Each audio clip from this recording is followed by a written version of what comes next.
আবার যেন কুফা শহরের বেঈমানদের হাতে আবার ধরা খেয়ে গেল, আবার বেঈমানদের হাতে ধরা হয়ে গেল, আবার জেহেলে বন্দি করানো হলো বাবা, আবার ছাড়ানো হলো। এ ব্রাদার মুসলমান, জেহেলে যেমনই বন্দি করা হয়েছে, ছোট ছোট বাচ্চাদের চোখের পানি দেখে জেহেল থেকে ছাড়ানো হলো। সারা রাত দৌড়ায় যায়, সারা রাত দৌড়িয়া চলে যাই বাবা। ওগো আমার মা বোনেরা রে, শুনে যাও রাত্রি বেলা কেমন করে দুইটা ছেলেকে শহীদ করা হবে। দৌড়াতে দৌড়াতে চলে যায়, যেমনই সকাল হয়েছে যেই জায়গা থেকে বাবা দুইটা বাচ্চা দৌড়েছিল, সেই জায়গাতে এসে দেখ কুফা শহরের জামে মসজিদ দেখা যায়। কি দেখা যায়? কুফা শহরের জামে মসজিদ দেখা যায়। এবার জীবনে একটু মনোযোগ দিয়ে শুনো, আব্বা কলিজা ভরে যাবে। দুইটা ছেলে সকাল হয়ে গেল, দুইটা ছেলে কোথায় লুকাবে জানে না, একটা গাছের উপরে উঠে গেল। কিন্তু হারিস পাপির নাম শুনেছেন না বাবা? এই দুটো মাসুম বাচ্চার গলা কেটে দিবে হারিস পাপি গো বাবা। সেই হারিস পাপি ছেলে খুঁজে দুইটা ছেলে গাছের উপরে বসে আছে। হারিস পাপির স্ত্রী ভালো মহিলা, ভদ্র মহিলা। হারিস পাপির স্ত্রী চলে গেল ইন্দ্রাতে পানি আনতে। ইন্দ্রাতে পানি আনতে গেছে গো, পানি নিয়ে যেমনই আসে বাবা, সে পানির কাছে দেখে দুইটা ছেলে চেহারা দেখা যায়। দেখে কে আছে এদিক ওদিক তাকিয়া, দেখে দুইটা ছেলে গাছের ওপরে চেপে রয়েছে।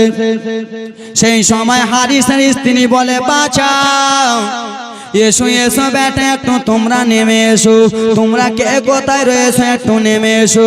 দুইটা বাচ্চা বাবা দৌড়াতে দৌড়াতে যেন নেমে চলে এলো। মা গো, ও গো মা, আপনার কাছে হাত জোড় করি মা, আপনার কাছে কাগতি মিনতি করি, আমাদের কথা আপনি বলে দিয়েন না, আমরা এখানে রয়েছি বলে দিয়েন না। সেই সময় মহিলাটা বলে, ভাতিজারা তোমরা কিসের জন্য কান্দো? তোমাদের আমি কান্দাটা বুঝতে পারি না, কিসের জন্য চোখের পানি ফেলো বুঝতে পারি না।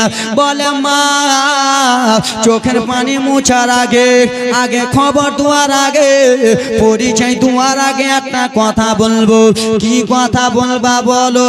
বলে মা গো, আপনার কলসিতে পানি আছে মা, অল্পটুকু একবার পানি দেন মা। পানি দিয়া বলে দুইটা বাচ্চা পানি পান করলো গো মা। পানি পান করার পরে বলো ভাতিজারা, এবার বলো কিসের জন্য চোখের পানি পড়ে? বলে ও গো শোনো, ও গো আম্মা শোনো, এখানে কি ইমাম হাসানের কথা শুনেছো? শুনেছি। ইমাম হুসেনের কথা শুনেছো? শুনেছি। ইমামে মুসলিমের কথা শুনেছো? বলে শোনা তো দূরের কথা, তারা হলো ইমাম মুসলিম। আমার নিজের লোক রয়েছে ইমামে মুসলিম, আমার কাছের লোক রয়েছে ইমামে মুসলিম। সেই ইমামে মুসলিমকে কুফা শহরের লোকরা শহীদ করে দিয়েছে, সেই ইমামে মুসলিমকে কুফার লোকেরা মেরে দিয়েছে। সেই সবাই দুইটা বাচ্চারও ডুকরে ডুকরে কান্দে, দুইটা বাচ্চারও চোখের পানি ফেলে। বলে ভাতিজারা রে, কিসের জন্য তোমরা আরো চোখের পানি ফেলো? বলে ও গো মা, তুমি যে বলো ইমামে মুসলিমের কথা, সেই ইমামে মুসলিমটা অন্য কেউ নয়, ইমামে মুসলিম হলো আমার আব্বাজান। সুবহানাল্লাহ। ইমামে মুসলিম হলো আমার আব্বাজান, তারই আমরা দুইটা এতিম সন্তান রয়েছি, তারই আমরা দুইটা লাল রয়েছি। দুইটা ছেলে কান্দে, সেই ইমামে মুসলিমকে যে চিনে ওই মহিলাটা বাবা দুইটা ছেলেকে বুকে জড়িয়ে ধরল, লাদেলা দুলারা, তোমরা কান্দিও না, কান্দিও না। দুইটা ছেলে চোখের পানি মুছে দিল, বেটা তোমরা কান্দিও না, চলো চলো বেটা রে, আছে একবার আমার বাড়ি চলো। ঠিক আছে আম্মা নিয়ে চলো, কিন্তু বেটা কি বলবো দুঃখের কথা, তোমরা দুইটা ছেলেকে আমার স্বামী হারিস খোঁজাখুঁজি করে। তোমরা দুইটা ছেলেকে যদি দেখতে পায় আমার স্বামী বেঈমান কেটে দেবে। ভাতিজা চলো আমার বাড়িতে চলো, ঠিক আছে, কিন্তু আমার স্বামী হারিস তোমরাকে যদি দেখতে পাই কেটে দেবে। দুইটা ছেলেকে নিয়ে যাওয়া হলো, মা গো এতিম বাচ্চা দুইটাকে, মুসলিমের দুই বাচ্চাকে নিয়ে যাওয়া হলো। হারিসের স্ত্রী ভালো মানুষ, দুইটা ছেলেকে গোসল দিয়ে দিল, নতুন কাপড় পরিয়ে দিল, ভালো করে খাইয়ে দিল। মাসুম মাসুম বাচ্চা, দুইটা বাচ্চাকে ভালো ভালো করে খাইয়ে দিয়ে বলে লাদেলা দুলারা তোমরা আর এইখানে থাকিও না বেটা, পাশে একটা রুম রয়েছে সেই রুমটাতে তোমরা চলো। কেন যে আমার স্বামী হারিস যদি দেখে নেয় তোমরাকে তাহলে গলা কেটে দেবে। ভাতিজা চলো। দুইটা ছেলেকে পাশের রুমে নিয়ে গেল। মা গো কারবালার ঘটনা শুরু। দুইটা ছেলেকে পাশে নিয়ে গেল, নিয়ে যে ভালো করে আদর করে ঘুম দিয়ে দিল। বেরাদার মুসলমান দরজা লাগিয়ে দিল, কিন্তু দুইটা ছেলে তো জানেন বাবা গলায় গলায় ধরে ধরে ঘুমিয়ে থাকে বাবা।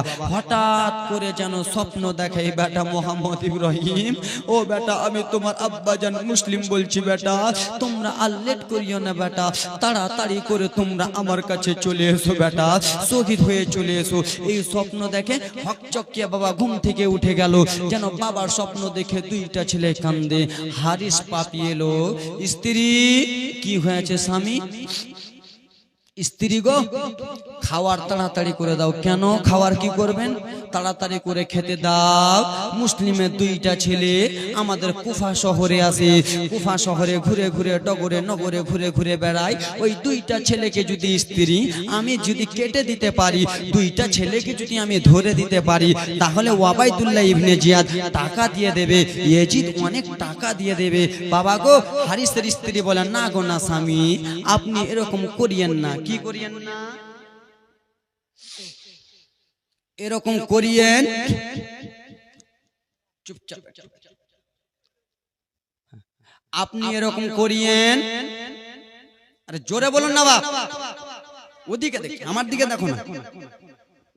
আপনি স্বামী গো আপনি তাকে কিসের জন্য কাটবে বলছেন? তারা তো আহলে খানদানে বাইতের লোক, তারা তো আহলে খানদানের লোক, কিসের জন্য কাটবে বলছেন স্বামী? না তারাকে যদি কেটে দিই তাহলে টাকা পয়সা অনেক পাবো, ধন দৌলত অনেক পাবো, টাকার লোভে বাবা স্ত্রী তাড়াতাড়ি করে খেতে দাও বলে তারাকে কাটতে হয় না, তারাকে কাটবেন না। বেরাদা মুসলমান বাবা যেমনই স্বপ্ন দেখেছে দুইটা ছেলে ডুকরে ডুকরে কান্দে বাবা। হারিস দেখে বাবা, হারিস যেন শুনতে পায় দুইটা ছেলে কান্দে, দুইটা ছেলে কান্দে বাবা বাবা বলে কান্দে। সেই সময় হারিস বেঈমান বলে বিবি রে কার কোথায় কান্নার আওয়াজ শোনা যায়, কে যেন কান্দে। হারিসের স্ত্রী বলে স্বামী পাড়া পড়শিতে অনেক ছেলে আছে তাদের যেন কান্না শোনা যায়। হারিস বলে না না বিবি পাড়া পড়শির কান্নার আওয়াজ নাই, হয়তো আমার বাড়ির কান্নার আওয়াজ। কিন্তু সত্যি সত্যি বাড়ির কান্নার আওয়াজ, দুইটা ছেলে কান্না। হারিস বলে ও গো বিবি কান্না কথা শোনা যায়, বিবি বলে ও গো স্বামী পড়শিতে কান্না হয়। হারিস বলে স্বামী কোথায়?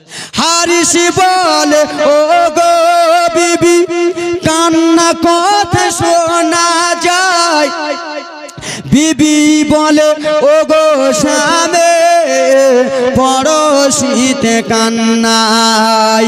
হারিস উঠে ছেলে খুঁজে দেখে ঘরের এক কোনায়, হারিস উঠে ছেলে খুঁজে দেখে ঘরের এক কোনায়। বড় ভাইকে ছোট ভাই কেন্দে কেন্দে বলে মুসলিমের দুই ছেলে গলে গল মিলে বড় ভাইকে ছোট ভাই কেন্দে কেন্দে বলে হারিস পাপি বেঈমান বাবা নিজের খাওয়ার থালিটা ছেড়ে সে যেন চলে গেল বাবা সেই ঘরের কাছে চলে গেল সেই দরজা থেকে যেন আওয়াজ বড় হয় দরজা খোলা হলো দেখে বাবা দুইটা ছেলে মাসুম মাসুম বাচ্চা কান্দে রে হারিস বেঈমান পাপিটা গেল দেখে মুসলিমের দুইটা ছেলে সাদা ফুটফুটা ছেলে ফুলের মতো চেহারা গাগা চাঁদে দাগ আছে তাদের চেহারায় দাগ নাই দুইটা ছেলের চুল দুলো ধরে বাবা টানতে টানতে নিয়ে চলে আসে সেই সময় মোহাম্মদ ইব্রাহিম বলে চাচা কিসের জন্য আপনি চুলগুলো ধরে নিয়ে যাচ্ছেন বলে ওরে মোহাম্মদ ইব্রাহিম শোনো তোমাকে যদি আমি কেটে নিয়ে যেতে পারি তোমাদের মাথা কেটে জিতে নিয়ে যেতে পারি এ জিদ অনেক টাকা দেবে মাল দাওলাত দিয়ে দেবে তোমাদেরকে কেটে মাথা নিয়ে চলে যাব ছোট ছোট বাচ্চা দুটো বলল ছোট ছোট বাচ্চা দুটো বলল না না চাচা এরকম করিয়েন না চাচা ইমামে হোসেনকে বলবো আপনাকে টাকা পয়সা দিয়ে দেবে না না বাবা দুইটা বাচ্চার কথা শোনা হলো না এবার কান্নার জীবনী শুনে নাও দুইটা ছেলের কথা শোনা হলো না দুইটা ছেলের মাথার চুলগুলোকে ধরতে ধরতে টানতে টানতে নিয়ে চলে যায় মা গো চুল যদি দূরে টেনে নিয়ে যায় চুলে কত যন্ত্রণা ব্যথা করবে দুইটা ছেলে কেন্দে কেন্দে বলে চাচা চুলে ব্যথা করে চুলে যন্ত্রণা করে ছেড়ে দেন চাচা বলে না না না হারিসের স্ত্রী এলো স্বামী আপনি আহলে খানদানে বাইতের লোকেদের ছেলেকে আপনি মারিয়েন না ইমামে হোসেনের বংশধরকে আপনি মারিয়েন না রোজ হাসরের ময়দানে জবাব দিতে পারবেন না বাবা গো স্ত্রী কথা শুনলো না স্ত্রী যে স্বামীর পাটা ধরে নিলেন স্বামী এই দুটো বাচ্চাকে আপনি ছেড়ে দেন এই দুটো সন্তানকে আপনি মারিয়েন না বাবা পা ধরেছে এত জোরে পাটা চালিয়েছে বাবা স্ত্রী পড়ে গেল মহিলা মানুষ দূরে যেমন পড়ে গেছে হারিস বেঈমান দৌড়াতে দৌড়াতে ছেলেগুলোর মাথা টানতে টানতে টানতে বাবা নদীর কাছে নিয়ে গেল গো নদীর কাছে নিয়ে যে একটা কথা বলে তোমাদেরকে এখানে কতল করে দেব তোমাদেরকে এখানে শহীদ করে দেব সেই সময় বড় ভাইটা বলে চাচা সত্যি কথা বলছেন চাচা আমাদেরকে কেটে দেবেন হ্যাঁ হ্যাঁ তোমাদেরকে কেটে দেব বলে কে আগে শুইবার